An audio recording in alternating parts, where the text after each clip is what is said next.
മടിയിലിരുത്തി വിരലാൽ കുരിശു വരപ്പിച്ച സന്ധ്യകളും ഇളം മുട്ടിൽ കൈകൾ കൂപ്പി ഈശോയ്ക്കുമ്മ കൊടുത്തതും ഇന്നും എന്നോർമ്മയിൽ വീണ്ടും തെളിയുന്നു. തിരിച്ചു നടക്കാൻ കൊതിക്കുന്നു, തിരിച്ചു നടക്കാൻ കൊതിക്കുന്നു. അമ്മ മടിയിലിരുത്തി വിരലാൽ കുരിശു വരപ്പിച്ച സന്ധ്യകളും ഇളം മുട്ടിൽ കൈകൾ കൂപ്പി ഈശോയ്ക്കുമ്മ കൊടുത്തതും ഇന്നും എന്നോർമ്മയിൽ വീണ്ടും തെളിയുന്നു. തിരിച്ചു നടക്കാൻ കൊതിക്കുന്നു, തിരിച്ചു നടക്കാൻ കൊതിക്കുന്നു.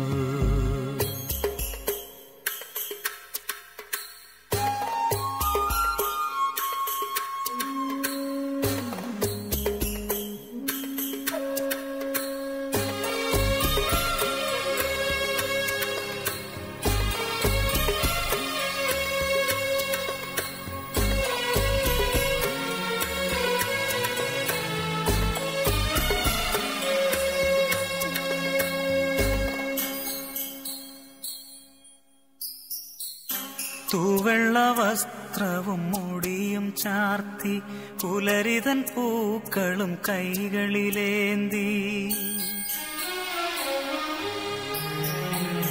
തൂവെള്ള വസ്ത്രവും മുടിയും ചാർത്തി പുലരിതൻ പൂക്കളും കൈകളിലേന്തി അൾത്താര മുന്നിൽ കൈകുപ്പി നിന്ന് ആദ്യ കുർബാന തന്നോർമ്മകളും പച്ചകടാതെ മനസ്സിൽ നിറയുമ്പോൾ തിരിച്ചു നടക്കാൻ കൊതിക്കുന്നു, തിരിച്ചു നടക്കാൻ കൊതിക്കുന്നു.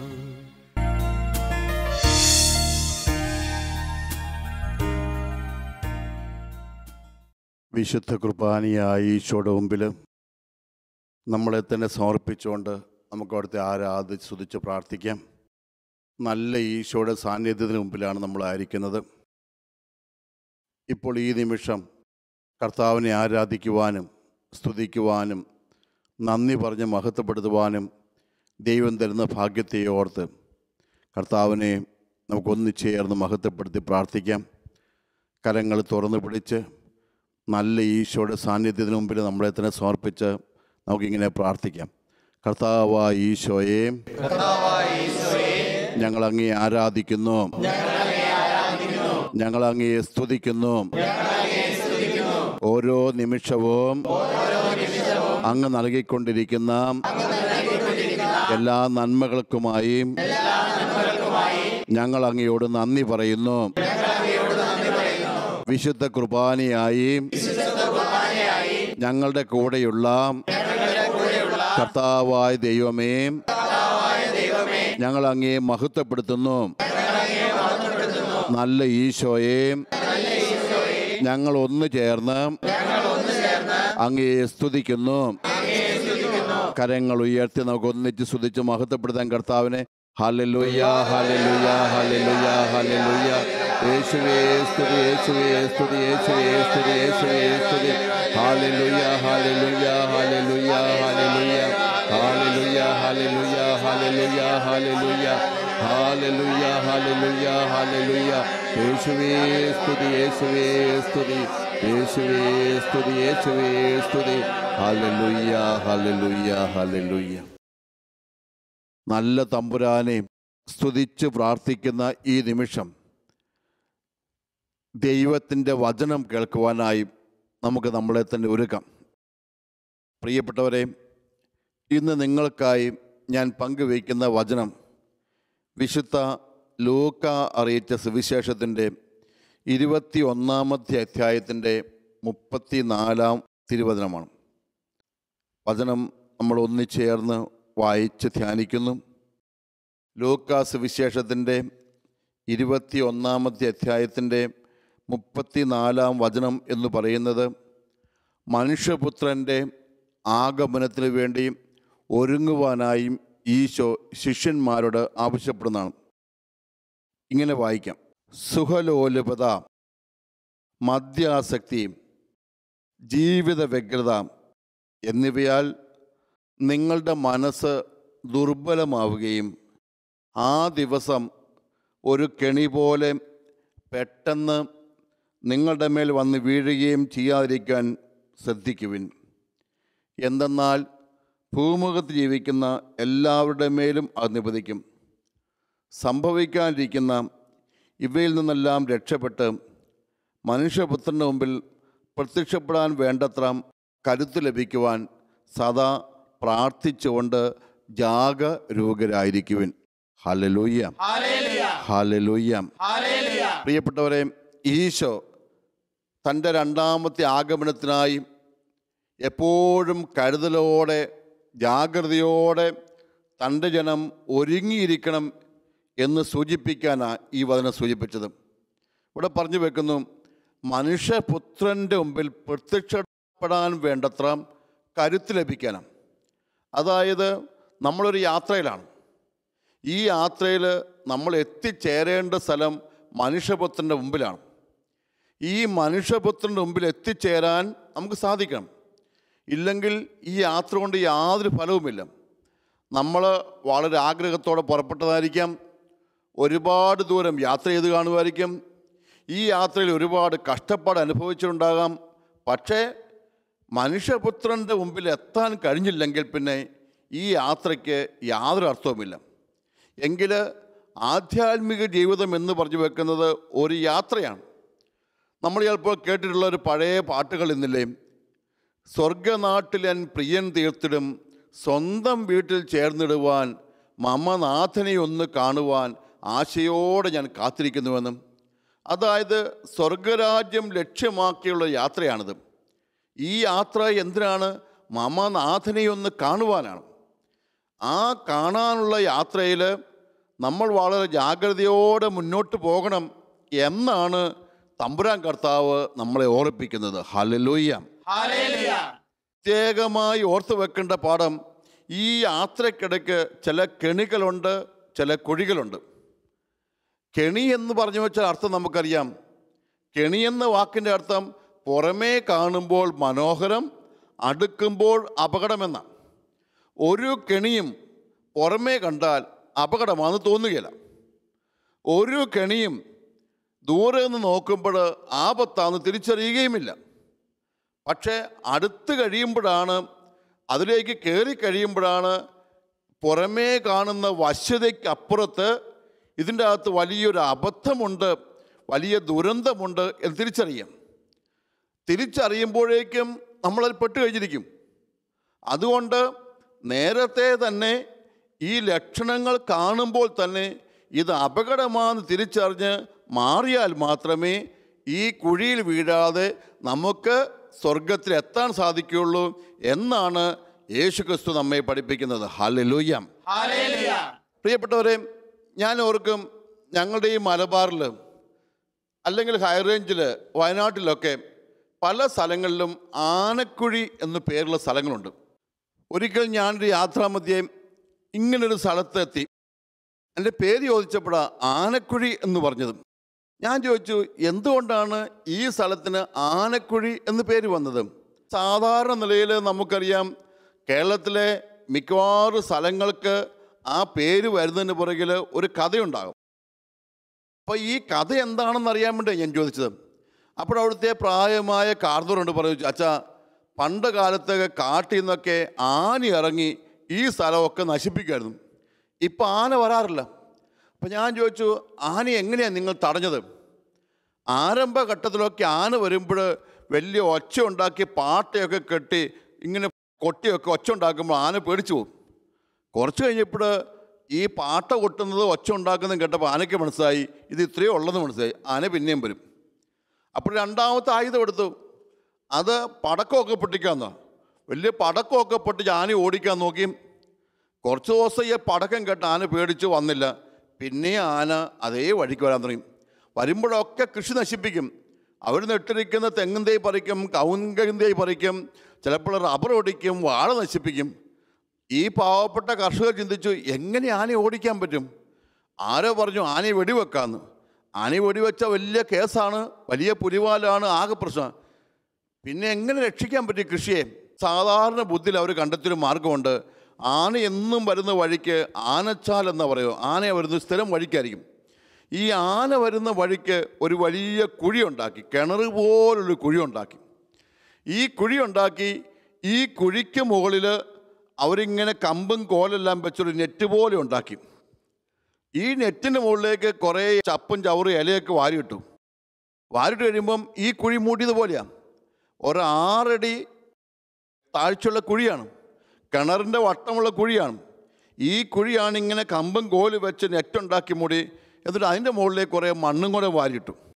ഇപ്പോൾ ആ സ്ഥലം കുഴിയാന്ന് ആർക്കും തിരിയല്ല. ഇത് കണ്ടാൽ സാധാരണ ഭൂമിയാണെന്ന് വിചാരിക്കുള്ളൂ. അപ്പോൾ എന്നും ആന വരുന്ന വഴിക്കാം ഒറ്റ പകലുകൊണ്ട് ഈ കുഴി ഉണ്ടാക്കും. എന്നിട്ട് വൈകുന്നേരം ആകുമ്പോഴേക്കും ഈ സ്ഥലത്ത് 2 വാഴയൊക്കെ നട്ടു വെക്കും, അല്ലെങ്കിൽ 2 ചേമ്പും ചേനയൊക്കെ പറിച്ചു വെക്കും. വൈകുന്നേരം എന്നത്തെ പോലെ വരുന്ന ആന ഈ നടന്നു വരുന്ന വഴിക്ക് ഇത് കുഴിയാണെന്ന് അറിയാല. ആന വരുമ്പം നല്ലൊരു വാഴ കുലച്ച് നിൽക്കുന്നു, നല്ലൊരു ചേമ്പ് നിൽക്കുന്നു, അല്ലെങ്കിൽ നല്ലൊരു തെങ്ങ് തൈ നിൽക്കുന്നു. ഇത് പറിക്കാം എന്ന് വെച്ച് ആന കാലെടുത്ത് വെച്ച് നീട്ടി പറിക്കുമ്പോഴേക്കും ഈ ആന ഇവിടെ കയറി ചവിട്ടുമ്പോൾ ഇത് വെറും കമ്പും കോലല്ലേ, ഇത് ഒടിഞ്ഞ് ആന കുഴി വീഴും. ഇങ്ങനെ ആനയെ കുഴി പിടിച്ച സ്ഥലമാണ് ആനക്കുഴി. ഞാനിത് കേട്ടപ്പോൾ തോന്നും, എത്ര ശക്തനായ ആനയാണ്, എത്ര വലിയ കാര്യം ചെയ്യാൻ ശക്തിയുള്ള ആനയാണ്. പക്ഷെ ആന ഇത് കുഴിയാണെന്നറിയാതെ കയറി ചവിട്ടിപ്പോൾ കുഴി വീണുപോയി. പ്രിയപ്പെട്ടവരെ, നമ്മൾ ചില ആളുകളൊക്കെ ആത്മീയ യാത്രയിൽ ഇതുപോലുള്ള ചില കെണികൾ വീണുപോകും. പുറമേ കണ്ടാൽ മനോഹരം, ഈ സ്ഥലം കണ്ടപ്പോൾ വാഴ നിൽക്കുന്ന കണ്ടപ്പം, അല്ലെങ്കിൽ ചേന നിൽക്കുന്ന കണ്ടപ്പോൾ, അല്ലെങ്കിൽ തെങ്ങ് തൈ നിൽക്കുന്ന കണ്ടപ്പോൾ ഇത് തനിക്ക് എളുപ്പത്തിൽ നേടിയെടുക്കാം എന്ന് വിചാരിച്ച ആന കാലെടുത്ത് വെച്ചത്. ആ കാലെടുത്ത് വെച്ചപ്പോഴാണ് ഒടിഞ്ഞു തകർന്ന് താഴേക്ക് വീണത്. ഈശോ പഠിപ്പിക്കുക, ഇതുപോലെ തന്നെ നമ്മുടെ ജീവിതയാത്രയിൽ നമ്മളറിയാതെ ചില കുഴികളൊക്കെ പിശാചിങ്ങനെ കുത്തിയിട്ടുണ്ട്. ഇത് എവിടെയാ കുഴിയെന്ന് പോലും കൃത്യം അറിയില്ല. നമ്മൾ ശ്രദ്ധിച്ച് നടന്നില്ലെങ്കിൽ, ലക്ഷണങ്ങൾ നോക്കി തിരിച്ചറിഞ്ഞില്ലെങ്കിൽ ഈ കുഴി വീഴും. കുഴി വീണെന്ന് സംഭവിക്കും, നമുക്ക് ലക്ഷ്യത്തെത്താൻ സാധിക്കില്ല. ഇതിന് ആത്മീയ ഭാഷയിൽ പ്രലോഭനങ്ങളെന്ന് പറഞ്ഞു വെക്കും. ഈ പ്രലോഭനങ്ങളാകുന്ന കുഴിയിൽ വീഴാതെ മുന്നോട്ട് പോയാൽ മാത്രമേ നമുക്ക് സ്വർഗരാജ്യത്തിൽ ദൈവരാജ്യത്ത് എത്താൻ സാധിക്കുകയുള്ളൂ എന്നാണ് യേശുക്രിസ്തു നമ്മെ പഠിപ്പിക്കുന്നത്. Hallelujah, hallelujah. പ്രിയപ്പെട്ടവരെ, ആത്മീയ യാത്രയിൽ 3 തരം കുഴിയുണ്ട് എന്നാണ് ലൂക്കാ സുവിശേഷകനിലൂടെ ഈശോ പഠിപ്പിക്കുന്നത്. 3 കുഴികൾ. ഈ 3 കുഴികളെക്കുറിച്ചാണ് നിങ്ങളോട് ഞാൻ പങ്കുവയ്ക്കാം. ഒന്നാമത്തെ കുഴി എന്താ? സുഖലോലുപത. രണ്ടാമത്തത് മദ്യാസക്തി. മൂന്നാമത്തത് ജീവിത വ്യഗ്രത. ഒന്നാമത്തതിനെക്കുറിച്ചാണ് ഈ ദിവസം നിങ്ങളോട് ഞാൻ സംവേദിക്കാം. ഒന്നാമത്തെ ചിന്ത എന്താ? കുഴി എന്ന് പറഞ്ഞാൽ എന്താ? സുഖലോലുപത. അത് സുഖമെന്നൊരു ചിന്ത അമിതമായി നമ്മളെ മതിക്കുമ്പോൾ നമ്മൾ കെണിയിൽ പെട്ടുപോവുകയാണ്. ആത്മീയ ജീവിതത്തിൽ ചിലപ്പോൾ ഏറ്റവും അപകടകാരിയാകാവുന്ന പ്രലോഭനം ഈ സുഖത്തിന് വേണ്ടിയുള്ള പ്രലോഭനമാണ്. ഇത് നമ്മുടെ സമൂഹത്തിലുള്ളതും നമ്മുടെ ആത്മീയ മേഖലയിലുള്ള പല ആളുകളും തങ്ങളുടെ ആത്മീയ യാത്രയിൽ ലക്ഷ്യങ്ങളെത്താതെ വീണു പോകുന്നത് ഈ സുഖത്തിൻ്റെ കെണിയിൽ പെട്ടുപോകുന്നുണ്ടാണ്. സുഖത്തിൻ്റെ പ്രത്യേകത എന്താ? അത് ആരംഭത്തിൽ നല്ലതാണ്. നമ്മൾ സാധാരണ എല്ലാവരോടും ചോദിക്കുക, സുഖമാണെന്നാണ് ചോദിക്കുന്നത്, സുഖമാകട്ടെ എന്ന് ആശംസിക്കുന്നത്, സുഖം ഉണ്ടാകട്ടെ നമ്മൾ പ്രാർത്ഥിക്കുന്നത്. പക്ഷേ പ്രിയപ്പെട്ടവരെ, ഈ സുഖത്തിനൊരു പ്രത്യേകത ഉണ്ട്. ഇത് അധികമായാൽ വിഷമാണ്. ബലൂൺ പോലെയാണ് സുഖം. ഇത് കുറച്ച് വീർപ്പിച്ച മനോഹരമാണ്, കുറച്ചും കൂടെ വീർപ്പിച്ച അഴകാണ്, കുറച്ചും കൂടെ വീർപ്പിച്ച അത്ഭുതത്തോടെയാകും. പക്ഷെ അതിനപ്പുറം വീർപ്പിച്ചാലോ അത് പൊട്ടിപ്പോവും. ഇതുപോലെ സുഖമേറുമ്പോൾ എന്നും ഉണ്ടാകുന്ന ഒരു അപകടം ആത്മീയതയിലെ തകർച്ചയാണ്. ആത്മീയമായി വീണു പോകുന്ന ഓരോരുത്തർ ചരിത്രം വ്യക്തിപരം എടുത്ത് പരിശോധിച്ച് നോക്കിയോ, അവർക്ക് പറ്റുന്ന പാളിച്ച എന്താ? സുഖമേറിയപ്പോഴാണ് അവർ പാളിപ്പോയത്. സുഖമില്ലാത്ത കാലഘട്ടത്തിൽ ആത്മീയതയോട് വളരുകയായിരുന്നു.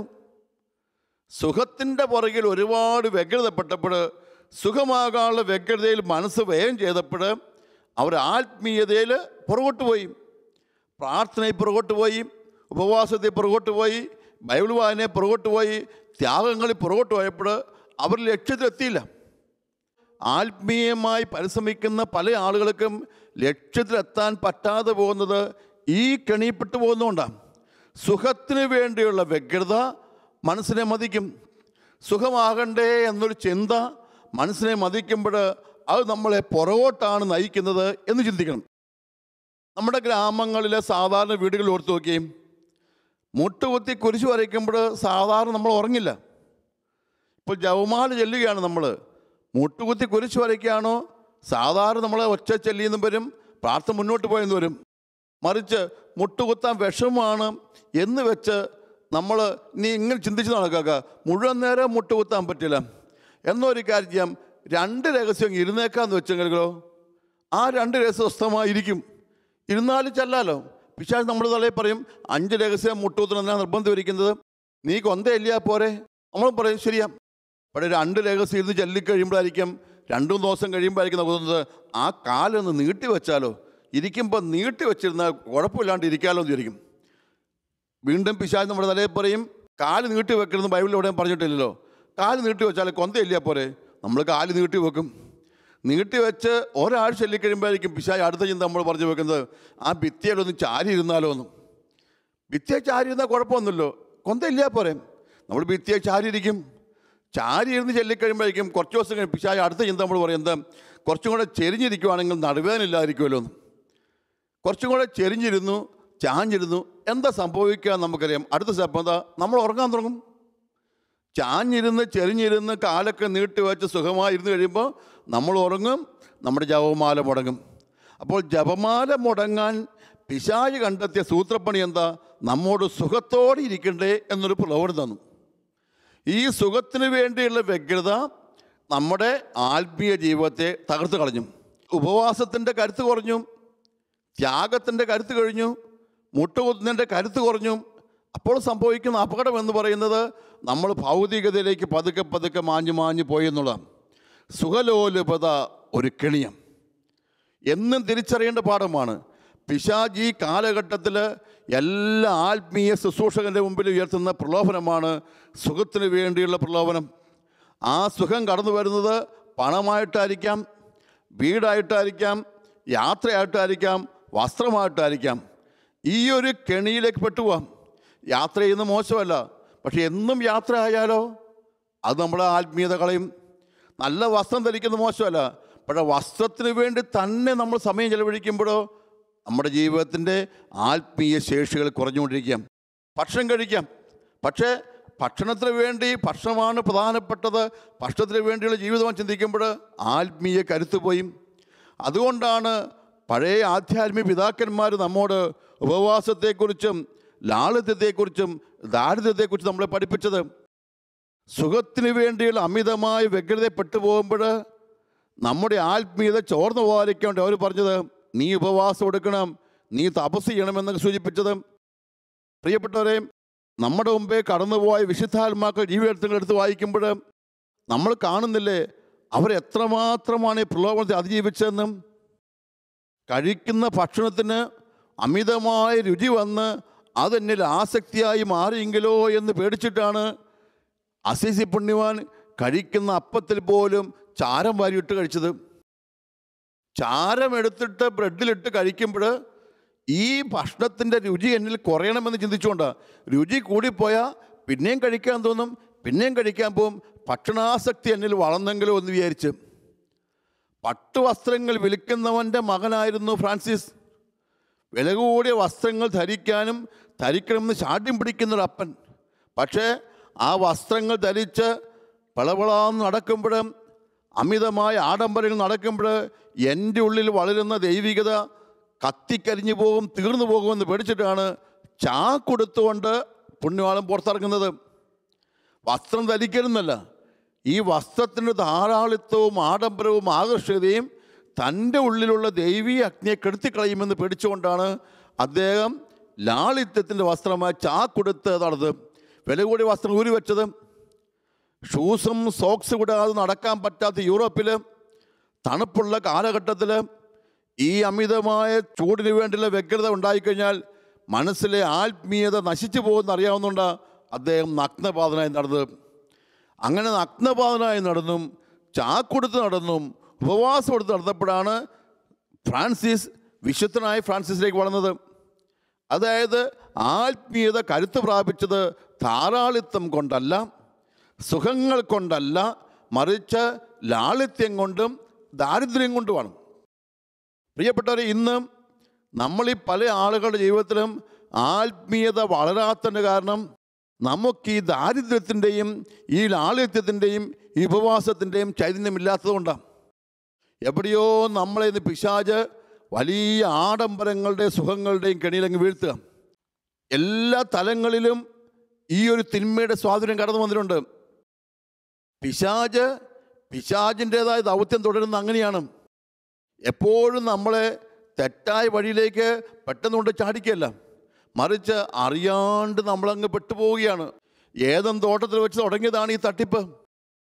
ഈ പഴം കഴിച്ചാൽ നിങ്ങൾ മരിക്കുകയില്ല, നിങ്ങൾക്ക് ആയുസ് ഉണ്ടാകുകയുള്ളൂ, കണ്ണ് തെളിയുകയുള്ളൂ എന്നൊക്കെ മോഹന വാഗ്ദാനങ്ങൾ നൽകി ആ പഴം കഴിക്കാൻ പ്രേരിപ്പിച്ച പിശാച് ഇന്ന് ആ പഴമായി നമ്മുടെ മുമ്പിൽ പ്രത്യക്ഷപ്പെടുന്നത് സുഖത്തിൻ്റെ പഴമാണ്. എല്ലാ മേഖലയിലും സുഖത്തോടുകൂടി ആയിരിക്കണമെന്നും, നല്ല വീട് വെക്കാനുള്ള പ്രലോഭനം, നല്ല ബെഡ് ഉണ്ടാകാനുള്ള പ്രലോഭനം, നല്ല ഭക്ഷണം ഉണ്ടാകാനുള്ള പ്രലോഭനം, നല്ല വാഹനം ഉണ്ടാകാനുള്ള പ്രലോഭനം, ഇങ്ങനെ ആ പ്രലോഭനങ്ങൾ അങ്ങ് പെരുകുക. അതുകൊണ്ട് തന്നെ ആ പ്രലോഭനങ്ങളിൽ പെട്ടുപോകുന്ന പല ആളുകൾക്കും അറിയാതെ തൻ്റെ ആത്മീയ ശേഷി കുറഞ്ഞു പോകുന്ന തിരിച്ചറിയുന്നത്. ആത്മീയ മേഖലയിൽ ജീവിച്ചിരുന്ന പല ആളുകളും വളരെ ശ്രേഷ്ഠമായ വരദാനങ്ങൾ കൊണ്ട് അഭിഷേകം സിദ്ധിച്ചവരും വളരെ ശ്രേഷ്ഠമായ ദൈവിക ശുശ്രൂഷ ചെയ്തിരുന്ന പല ആളുകളും ഇന്ന് ഒന്നുമില്ലാതെ പരാജയപ്പെട്ടു പോകാൻ കാരണം അവരുടെ ഉള്ളിലൊക്കെ കടന്നു വന്ന ഈ സുഖത്തോടും ഈ ധാരാളിത്തത്തോടുമുള്ള അഭിവാഞ്ച കാരണം. അതുകൊണ്ട് പ്രിയപ്പെട്ടവരെ, ഇന്ന് നിങ്ങൾ ഓരോരുത്തരുടെ ജീവിതത്തിൽ ഓർക്കണം, ഈ സുഖത്തിനോട് അമിതമായ താല്പര്യം എനിക്കുണ്ട്. അത് ഇരിക്കുന്ന സ്ഥലത്തെ സുഖമായിരിക്കാം, കിടക്കുന്ന സ്ഥലത്ത് സുഖമായിരിക്കാം, അല്ലെങ്കിൽ ഭക്ഷണം കഴിക്കുന്ന സ്ഥലത്ത് സുഖമായിരിക്കാം, യാത്രയുടെ സുഖമായിരിക്കാം. എല്ലായിടത്തുമുള്ള കുറവുകളിൽ ദൈവിക ചൈതന്യം ദർശിക്കാൻ സാധിക്കുന്നില്ലെങ്കിൽ അതിനർത്ഥം എൻ്റെ ഉള്ളിൽ ദൈവികത പതുക്കെ മങ്ങിപ്പോയിക്കൊണ്ടിരിക്കും. ഇന്ന് ചിലപ്പോഴൊക്കെ നമ്മൾ കാണാറില്ലേ, കേൾക്കാറില്ലേ, നമ്മുടെ വീടുകളിൽ പോലും എന്തോരം പരാതിയാണ് പിള്ളേർക്ക് പോലും. കാരണം അവരാരും കഷ്ടപ്പാട് അറിഞ്ഞിട്ടില്ല, കഷ്ടപ്പാടിൻ്റെ ശൈലിയിലേക്ക് പോയിട്ടില്ല. അതായത് ഒരു ചെറിയ പണി പോലും എടുക്കാത്ത, എപ്പോഴും സുഖമായി ജീവിച്ച ആള് ജീവിതത്തിൽ പരാജയപ്പെട്ടു പോവുകയുള്ളൂ. ഭൗതിക ജീവിതത്തിലും പരാജയപ്പെട്ടു പോവുകയുള്ളൂ, ആത്മീയ ജീവിതത്തിലും പരാജയപ്പെട്ടു പോവുകയുള്ളൂ.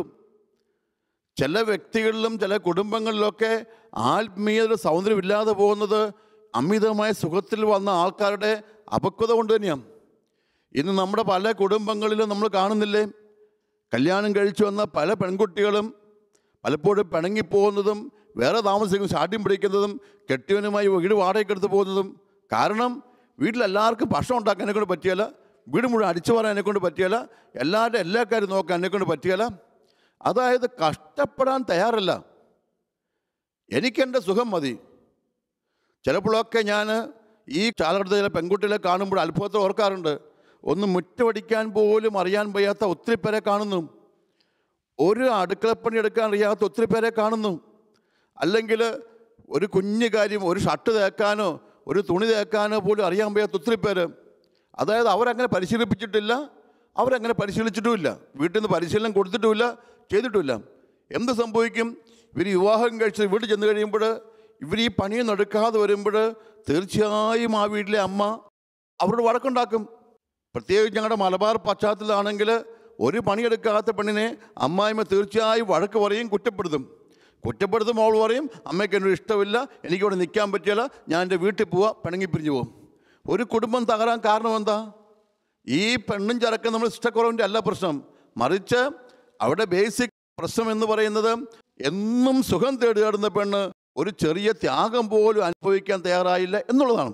അമിതമായ സുഖത്തിൽ വളർന്ന ആള്, ജീവിതത്തിൻ്റെ കഷ്ടപ്പാടും ബുദ്ധിമുട്ടും അറിയാതെ വളർന്നയാൾ ഒരു കുടുംബജീവിതത്തിന് പോലും അപക്വമായി മാറുകയാണ്. അതുകൊണ്ട് തന്നെ വളരെ പാവനമായ കുടുംബ ബന്ധങ്ങൾ പോലും തല്ലിപ്പിരിയാൻ കാരണം ഈ ജീവിതത്തിൻ്റെ കഷ്ടപ്പാട് ബുദ്ധിമുട്ട് അറിയാതെ കടന്നു വന്ന പിള്ളേർ കാരണം. ഇത് സന്യാസ ഭവനങ്ങളിലേക്ക് കടന്നു വരുന്നു. അതായത് ജീവിതത്തിൽ എല്ലാ സുഖങ്ങളും അനുഭവിച്ച് കടന്നു വന്ന വ്യക്തിയോട് ഒരു സന്യാസ ഭവനത്തിലോ ഒരു വൈദിക ജീവിതത്തിലോ കഷ്ടപ്പാടും ദാരിദ്ര്യം എന്ന് പറയുന്നത് അവർ ഉൾക്കൊള്ളാൻ പറ്റില്ല.